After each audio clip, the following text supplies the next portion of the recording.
with this topic. Hello. We'll see. Hey, Hi, is that Brett. Yeah, that's me. Okay. Howdy, Brett. Is this Tracie and Jen, right? It is It Tracie is. and Jen. There's a lot. Okay, wait a second here. I'm just going to warn you that we're having a little bit of difficulty hearing you. You've got, Now we've got. and we have a weird Oh, whistle. Yeah, there we go. Hey, you sound better though. Oh, awesome. Okay. That Okay. helped. The magic ready? scree helped. Yes. Go for it. All right. I was wondering how we can support the right to have an abortion from the standpoint of secular morality. Like, if we can agree that life is preferable to death and that we should reduce harm when possible, Yes. like how can we come to the conclusion that we should allow abortion? Okay. I said I would give this to you, but can I ask Brett just one quick question? Sure. What? Hey, Yeah. I was just going to ask you a quick question. Life is preferable to death, right? Is what you just said. And the other one was we should reduce harm as much as possible. Or when possible, when it's our means. Yeah, okay, when possible. Now, would you institute a public policy to force people to become blood and organ donors? Based on those two foundations? Probably not. Why not? I mean, that would reduce like organ harm. donations from cadavers, I could understand. Like No, after death. No, organ we're donation. talking about living donors. Like, Yeah. If you're a match to somebody, you have to give them your kidney. Well, even blood donation. Yeah, Would you, or even would blood, you yes. compel blood donations? No. Why not? Reduce harm in our means to do so. What? No? And I guess that should be optional. Why would that be optional? Articulation. Is that are you struggling with why you think that? Yeah. Okay, help him out. Okay. Here we go. All right.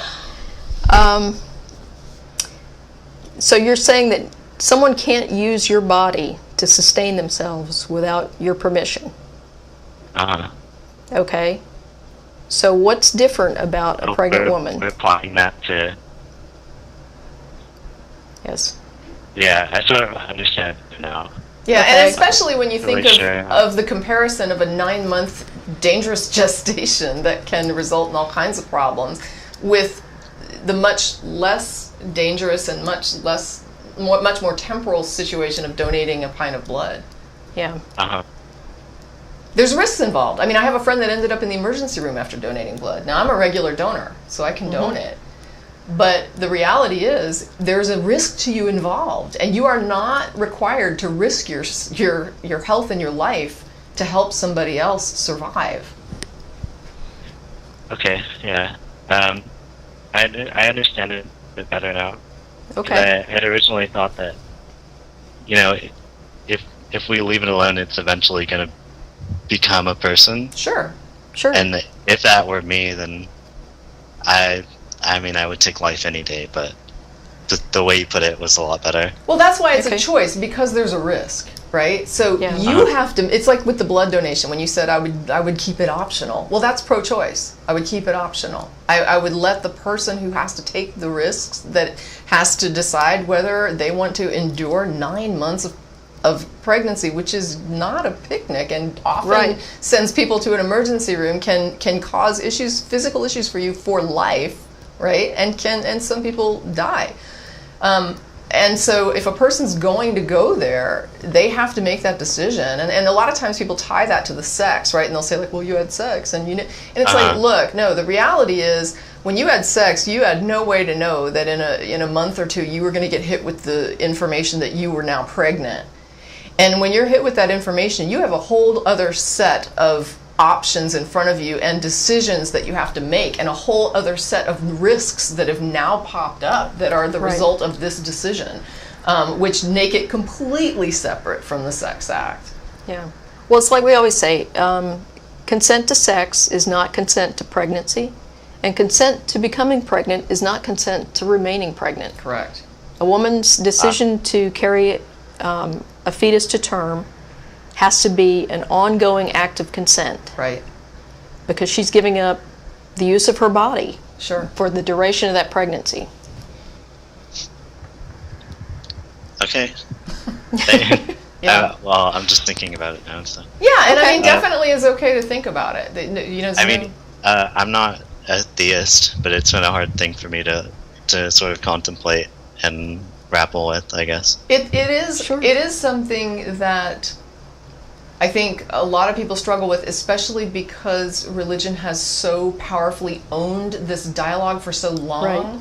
And so we're only now, really, like only recently seeing a dialogue coming out where people are open about it. So in the past, you had the people that did it keeping it quiet. So it was like I would go and do it, and I felt like I needed to do that. And then they would hide because they didn't want to be vilified by society. And then the only people you had creating the narrative were the people who were against it, right?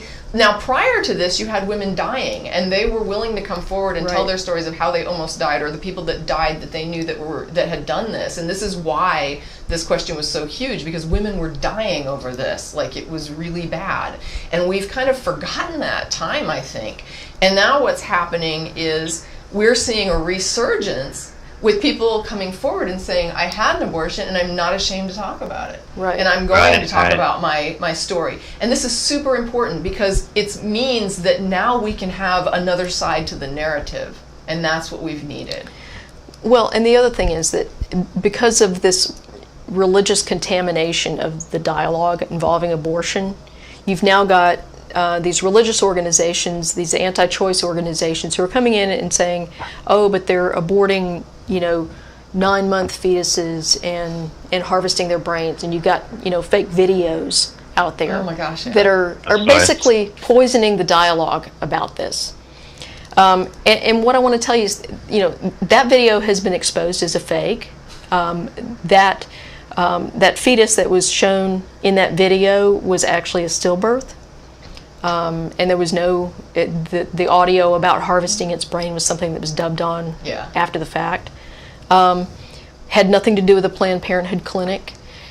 And Chavez and- came out, I posted on my Facebook wall the article Yeah. quoting Chavez saying, I found no wrongdoing. So Yes. he did all that crap just to get a few sound bites for the news so that he could be accusing Planned Yeah. Parenthood. Oh yeah, it was In front definitely of a camera. doctored. Oh, I it's looked horrible. into it in a few. Yeah. You look up the guy who Oh, the guy who made the video filmed it. he confessed as He's well. like a known Yeah. Yeah, what is it, like pro-life, yeah.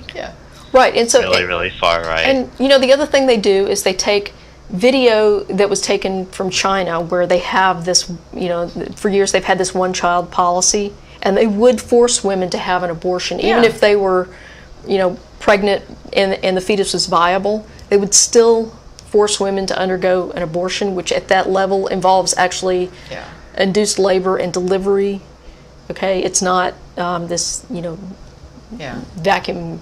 And for the record, extraction thing. pro-choice would not support that. Exactly, and So- and yeah, I would argue that is the most. It's not a choice. That is about as opposite of the pro-choice position as you can get. Yeah.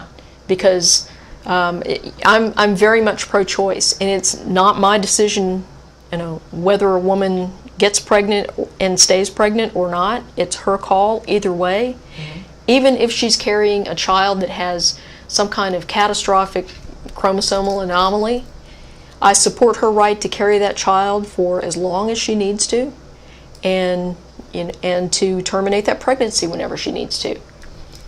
So, do you support? Oh, sorry. No, go ahead. Do you support terminating a pregnancy that they might be mentally disabled or something of that sort? I think that It's the mother's choice. yeah, it is. She's the one that has to deal and- with the repercussions of this thing. And I guess the most common chromosomal anomaly that comes up is Down syndrome. Can I just qualify something? Yeah. When I said this thing, I was not referring to the fetus. I was referring to the situation. I Yeah. just want to make that very clear that Yeah. I would never have referred to a human Yeah. being So- or even a potential human being in those terms. So Down syndrome is probably the most common chromosomal anomaly that comes up. Okay, and we know that it includes, among other things, an intellectual deficit in the child, Uh-huh. and that varies. Okay, most women who find out they're carrying a Down syndrome fetus choose to terminate the pregnancy. Okay, Okay, I think it's something on the order of like 90%. Of the remaining Down syndrome children where the mother chooses to continue the pregnancy, I fully support that, because kids who are born with Down syndrome, if you look at them, most of the time they're happy, you know? Yeah. And so if the parents choose to take that on, they want to do that, you know, they're not causing, you know, undue suffering or anything. These kids are happy. Yeah. You know? Mm-hmm. So. All right. So. Well, were you about to say something? Sorry. I wasn't. No, go ahead. I think we're good. No, Yeah. a Planned Parenthood near my town got burned down, like, Oh, wow. in arson. Okay, there was one in Washington and one, where was the other one? Where are you? He's in Los It was Angeles. Los around- Angeles, okay. Around Peeples Valley. I Yeah, think. yeah. There was a Yeah. couple that got arsoned. Like, That's horrible. Yeah. And the picketing. I think if you're standing outside a clinic yelling at someone on what might be the worst day of their life, Yeah. it's a pretty Yeah. horrible thing. So. Yeah, we actually have right down the road from me protesters that are kind of routinely out there, probably a couple times a year, that go out and hold their signs up. Now, luckily, the entrance to the clinic, you have to drive through a gate to get to it, and then it's like private property once you're on that. So they have to stay out by the road. But they don't strike me as the harassing sort, so I don't want to necessarily, you know, they just kind of quietly stand there with their signs. But Well, you do Yeah. have people that yeah, it can get ugly. It can get ugly. Yeah, there are sadly Right. the people who are so pro-life, they're going to kill you to demonstrate just how pro-life they are. So. Yeah, or burn down your property. Or, Yeah. it's like whatever. All right. Well, thank you for All right. taking All my right. call. Thank you, Brad. Thanks. Yeah, think more about